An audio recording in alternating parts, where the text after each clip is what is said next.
dia, oitavo ano.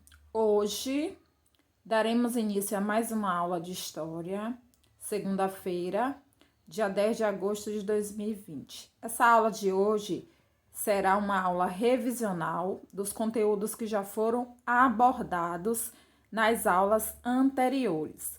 Vamos falar da América Latina, lutas pela emancipação política e o Brasil, emancipação política. Vamos falar do processo de independência da colônia espanhola na América e da independência do Haiti na colônia francesa. Ainda que haja bastante conteúdo a ser explorado, todos eles, na verdade, já foram explorados. Essa será apenas mais uma revisão para um melhor entendimento referente ao assunto. Então, referente ao título do capítulo, por que usamos o nome América Latina? E o que exatamente ele se refere? Então, turma, por volta do século 8 a.C., na Península Itálica, iniciou-se a formação da cidade de Roma, cuja população era de origem latina, ou seja, oriunda da região Lácia. Então, após essa expansão territorial, que se deu o nome América Latina. Vamos lá, turma. A prova vai iniciar falando do capítulo 7, América Latina, certo? Daí daremos continuidade ao capítulo 8.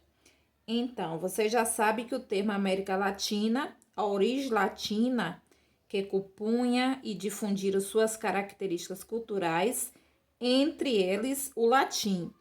Então, a fusão desse idioma como línguas locais deu origem ao português, ao espanhol, ao francês, entre outras línguas, sendo denominados latinos os respectivos falantes.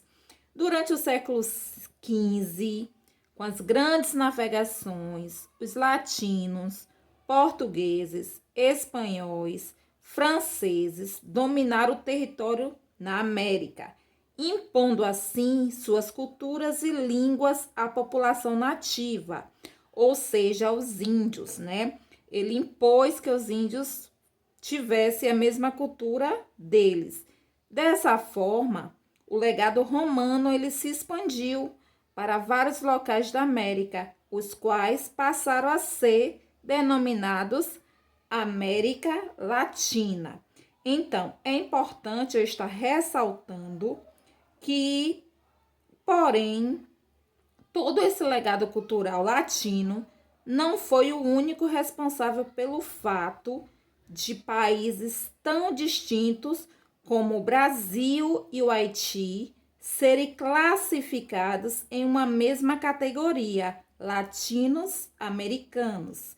Então, para muitos historiadores, um principal que eu vou destacar aqui é Alexandre de Freitas, em sua obra Independência dos Países da América Latina.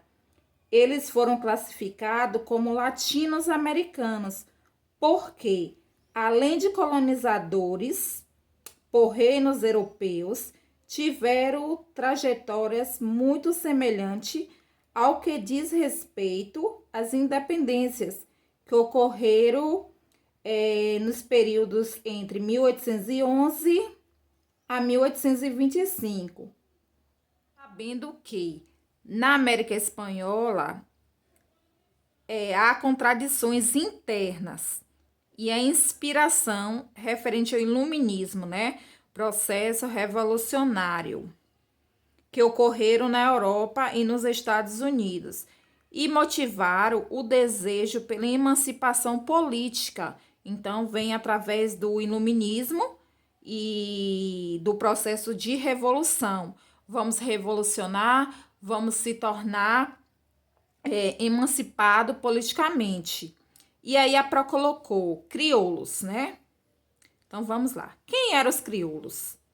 Vocês já sabem que os crioulos eram descendentes de espanhóis, nascidos na América. O que os crioulos questionavam?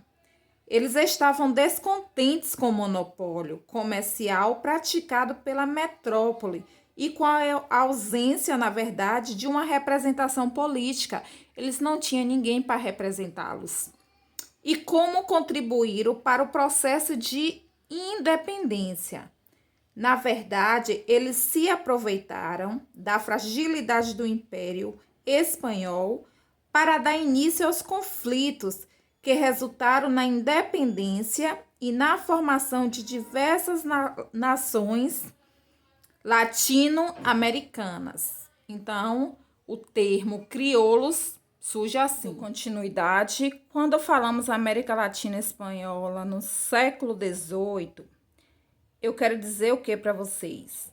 Que a população era formada pela miscigenação entre espanhóis, nativos africanos e seus descendentes livres, ou podemos denominar também como escravizados, e a emancipação política das 13 colônias.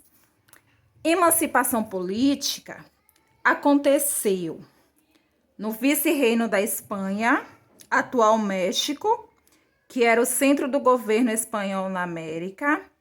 Aconteceu na Capitania Geral da Venezuela e vice-reino de Nova Granada, que foi um processo de emancipação que teve início lá em 1806 e foi marcado por conflitos entre colônia e metrópole. Já no vice-reino da Prata, deu início com a campanha de emancipação, só que ela só vai acontecer em 1810.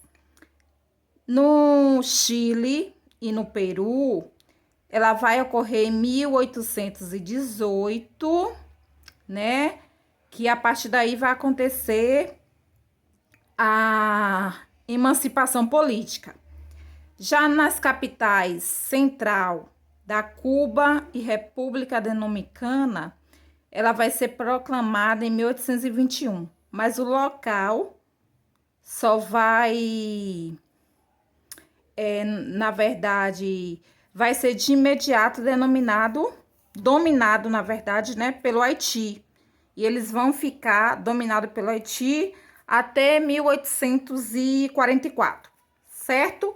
E a América Latina Espanhola após a independência. Como é que a América Latina Espanhola após a independência vai ficar? Primeiro, eles vão ter necessidade de organização política e econômica das recém-criadas nações. No caso, o pan-americanismo, que vai ser um movimento pela unificação de territórios que vão formar a América Espanhola. Já a emancipação política do Haiti, que ela vai ser chamada, né, anteriormente de São Domingos. Ela vai fazer parte de uma colônia francesa. Sua população é predominante de africanos e afrodescendentes escravizados.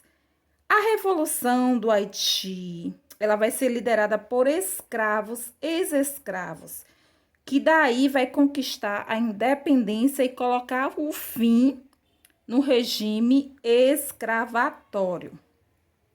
Na verdade, o Haiti, ele foi a primeira colônia da América Latina a se tornar independente, em 1804.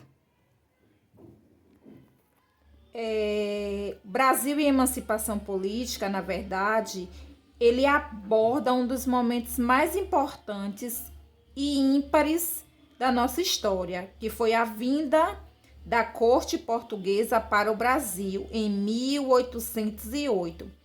Ainda que a ideia não fosse nova ou inédita entre os portugueses, a realização de tal feito é um marco inquestionável, uma vez que nunca ocorreu de outra colônia ter em seu território o maior representante metropolitano, que no caso foi Dom João VI. Uma das repercussões fundamentais se referem ao próprio processo emancipatório do Brasil, com monarca nos trópicos, a força da coroa para abafar o conflito e a revolta contrárias aos seus interesses era muito maior. Então, isso possibilitou não só a manutenção do território, como também garantiu o poder político dos portugueses. Os desdobramentos de tal acontecimento são diversos, bastante complexos, ainda que nem todos possam ser aprofundados se falando de emancipação política. Mas sempre que possível, né, devemos falar sobre o Brasil, certo? Então vamos lá. Pro colocou aqui alguns tópicos que é de suma importância a gente tá falando, né? Além do início do século XIX, que foi a influência do iluminismo, e ela está associada aos exemplos que foi deixado pela independência dos Estados Unidos e pela Revolução Francesa, que contribuiu assim para acelerar o processo de emancipação política das colônias latino-americanas. No caso, o Brasil, esse processo teve uma série de particularidades. Isso porque, diferentemente da América espanhola, que sentiu a ausência do poder real em virtude das invasões napoleônicas, chegava ao território brasileiro a família real e inúmeros membros da corte portuguesa. A vinda da família real portuguesa para o Brasil foi no início do século XIX. As invasões napoleônicas esfalecê-lo, ou seja, esfacelavam fronteiras e espalhavam temor por diferentes regiões da Europa. Em Portugal, cujo governo era exercido pelo príncipe Dom João, a situação era muito delicada. Por um lado, o reino mantinha uma aliança com os ingleses. Por outro, era pressionado por Napoleão Bonaparte a romper essa aliança, respeitando o bloqueio continental, que falamos sobre a abertura dos portos, que acontece em 1808, um decreto, né, na verdade, que permitia ao Brasil que realizasse um comércio com as nações aliadas, a Portugal e em especial a Inglaterra. Houve também o fim do exclusivo comércio, né? A medida pôs fim com monopólio comercial. Na prática, o Brasil deixava de seguir o chamado Pacto Colonial. E com isso surge a emancipação política, uma medida que é entendida como um dos primeiros passos para a emancipação política do Brasil. Então aí as mudanças políticas que vão ocorrendo ao longo do tempo. E aí essas mudanças políticas, ela vai surgir nas colônias, né? Lá em 1808, após um curto período em Salvador, a família real e a corte portuguesa foram recebidas no Rio de Janeiro. Essa presença alterou radicalmente o cotidiano da sociedade, o cotidiano dos cariocas. De início, a coroa tomou posse de casas, igrejas e outros locais para servir de sedes administrativas ou residência dos membros da corte. Em seguida, ele anunciou um amplo processo de adequação à cidade. Então, foram fundados, na verdade, pelos portugueses, o Banco do Brasil, a Biblioteca Real, o Jardim Botânico, a Imprensa Régia, o Teatro de São João, a Academia Militar, o Observatório Astronômico, cursos superiores de Direitos e de Medicina, Então teve abordagens excelentes, né, com a chegada da família real ao Rio de Janeiro. Dando continuidade, né, se falando em Reino Unido, em meados de 1815, com o fim do Império Napoleônico, realizou-se o Congresso de Viena, cujo principal objetivo era reorganizar as fronteiras europeias.